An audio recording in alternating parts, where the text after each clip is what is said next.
Good morning. It's about 10 o'clock on Friday, and had a crazy morning this morning. I actually got up on time. I got up at 5:30. I did not snooze. I just got out of bed like I was supposed to.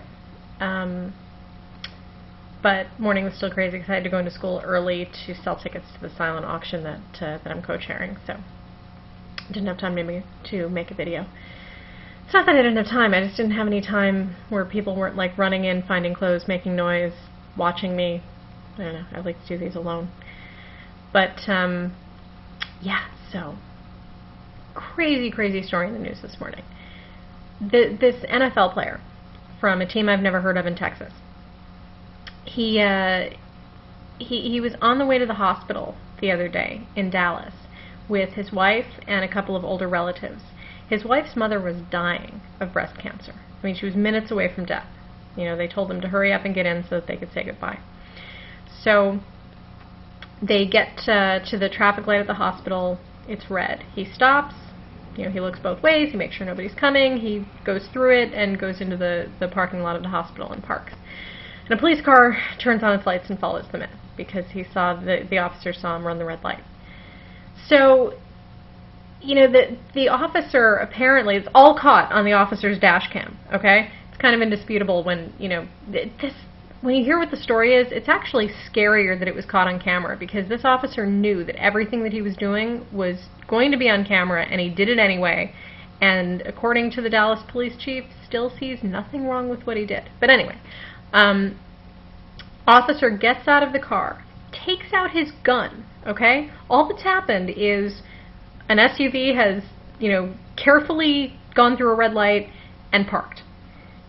Takes out his gun and, you know, tells the people to, you know, come back. I mean, the wife is like halfway into the hospital already. And she comes back and argues with him for a few seconds and she just leaves. The wife just leaves the officer, says that she's going to the hospital to say goodbye to her dying mother. Her elderly aunt follows her in, but then the two men stay behind. And for 13 minutes, this officer stood there lecturing them and berating them and threatening to arrest them and, you know, threatening to get their car towed and give them tickets. And the whole time, this player is just, you know, trying to say, okay, whatever you want me to do, but, you know, I want to go say goodbye to my mother-in-law. She's dying. And this officer is being a just complete douchebag asshole dick. All right? Just, there's no other way to put it. I mean, he's being a jerk. And, you know, he keeps them there for 13 minutes. Nurses apparently came down. I didn't see the whole video, but according to the report I saw, nurses came down and begged the officer to let him, you know, let the guys upstairs to say goodbye, and then they could come down and take care of whatever was going on. The officer wouldn't let him go. There were other officers on the scene eventually who were trying to get the officer to let the guys go upstairs. Wouldn't let him go. The most amazing thing is that during this entire thing, not once did this guy, who's like in his mid-20s, not once did he say, I'm an NFL player, you know, do you know who I am, give me special treatment, whatever. Nothing like that. You know, the whole time he's just trying to placate this crazy-ass officer and get upstairs to say goodbye to his mother-in-law, which he did not get to do, by the way. She died before he got up there. So, you know, in the end, the officer gave him, I think, a ticket for running the light and finally let him go upstairs.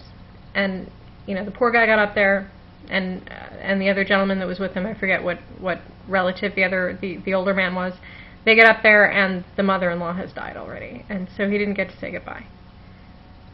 I mean, what you know, the Dallas police chief, to his credit, was just as flabbergasted by the behavior as I am. And a reporter asked him something like, you know, how do you train officers for this kind of situation? And the police chief's answer was, you really can't train an officer for that kind of situation. You just hire people that you hope have common sense and decency and would instinctively know how to handle something like that, which this guy obviously did not. Ridiculous. So, yeah. I mean, I don't know what you do to make up for that.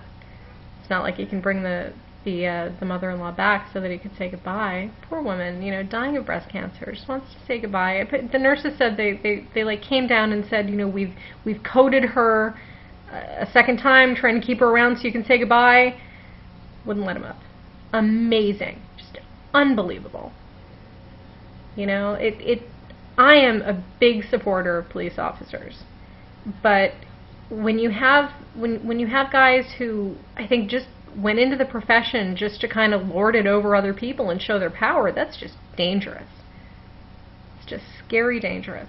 So I mean, based on that, I don't think this guy should be an officer anymore. You know? Not that what he did on its face was you know, warranted getting fired, but it just shows a complete lack of judgment. Complete.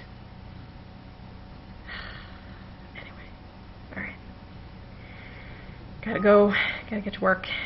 Well, not going anywhere. Have to, you know, get a Diet Dr. Pepper, stay in the same place and work. But, yeah. Amazed at that guy's restraint. Amazed at that. I wish I could remember his name. I'll put a link on the website, but amazed at his restraint. Alright, have a great day.